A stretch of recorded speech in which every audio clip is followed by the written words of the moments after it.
Hey, Chan Silva here. So, the goal today is to explain Unit 7 in my teacher's presentation. So, the cardiovascular system, in football terms, I'm going to explain it utilizing football terms. Because I know sometimes those scientific words can throw us off and stop us from learning the concept.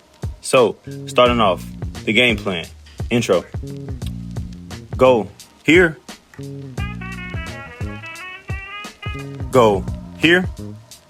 I want to explain hemodynamics, pressure, and resistance. So, game day breakdown. So, studying hemodynamics, just another fancy word for how our team, the blood flow, gets the ball downfield.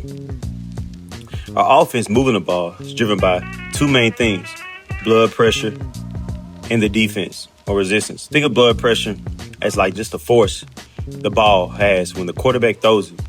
The key rule of flow is simple.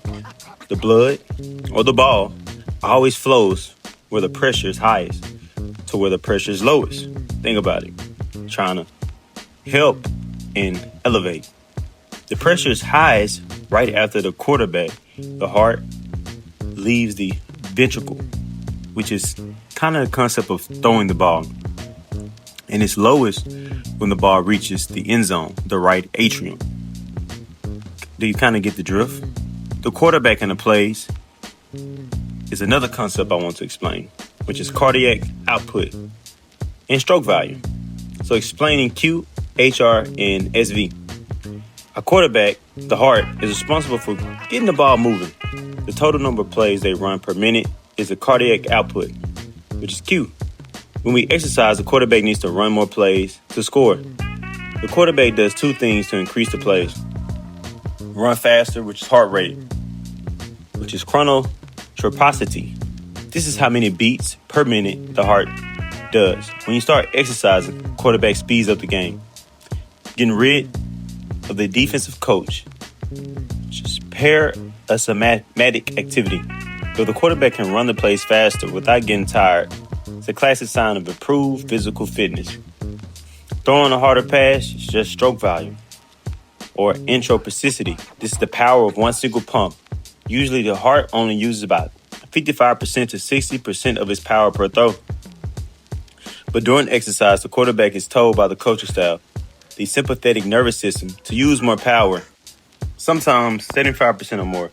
The results in a stronger, more powerful throw or a positive enteropathic effect.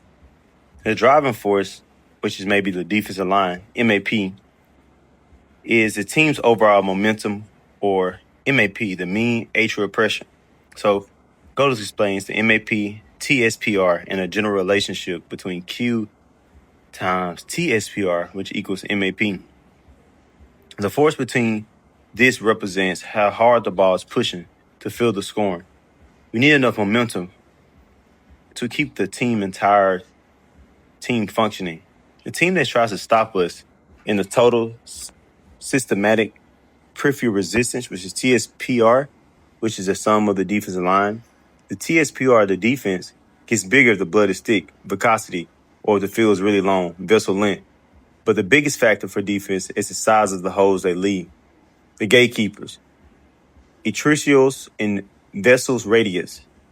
My goal is to explain Arterioles, vasoconstriction, vasodilation, and resistance. The Arterioles are the defensive players right up front. They are the gatekeepers. They decide how wide the hole is for the running back, blood, to get through. If the gatekeepers squeeze together, vasoconstriction, the hole gets tiny. Resistance goes up, flows, slows down. If the gatekeepers jump out the way, vasodilation, the hole gets huge, leading to less friction and less resistance. The size change is incredibly powerful. If the defense opens the hole just 2 times wider, the resistance drops by 16 times. At rest, the size of the hole is mainly controlled by the central coach, the sympathetic nervous system. The trick play, blood flow redistribution. Goal: to explain redistribution to working muscles via sympathetic tone and auto-regulation. When you are just resting, most of the ball or blood are sent to places like the water, boy, and the sidelines, other tissues like visceral organs. But when the exercise starts, you run a trick play. You suddenly divert more than 80% of all the ball's cardio output to the star players, the metabolic active skeletal muscles. We also send more to the quarterback's own heart muscles. How do we do this? Squeeze the sideline. The central coat sympathetic tone sends special messengers, neurohephamines, to the arterioles in the non-playing areas, making those holes small, vasoconstriction. Open the field. If the star player muscles special signals like sweat temperatures, tired feel, and lack of air act as the whistles that forces the gatekeepers to open the hole wide, vasodilation, overriding the coach initial orders. Slide 6, the final score, pressure and recovery. Summarizing exercise pressure changes recovery. That's my goal right now. Even though the defense may be failing, dropping by more than 4-4 during exercise, which is TSPR, our overall momentum, which is MAP, still increases slightly. This is because the quarterback is running way more plays. Q is increasing much more than the defense can possibly stop. Even with low resistance, the defense must still keep the holes partially small to make sure the momentum, MAP, stays high enough to supply all the players' tissues. When the game ends and exercise stops, the quarterback should rapidly slow down. When the first minute of recovery, the heart should rapidly drop by 12 or more beats because the defensive coach, parasympathetic stimulation, quickly comes back into play.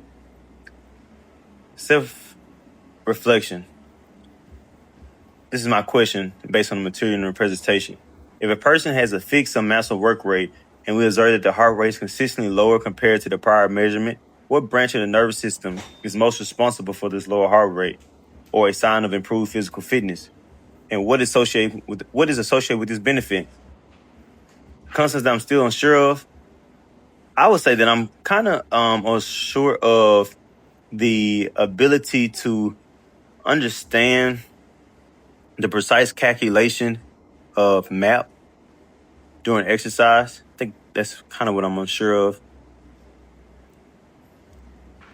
And also, what are other real-world applications of this material?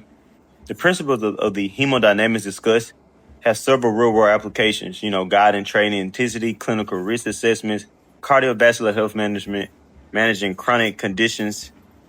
And with guiding training intensity, heart rate is an excellent, simple to measure indicator of exercise intensity. In the clinical risk assessment, observing a smaller than expected decrease in heart rate during early recovery.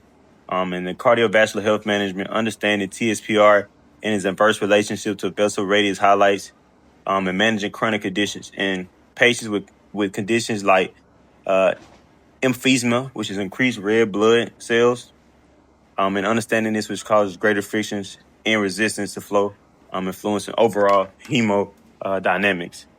So that's the end of my presentation.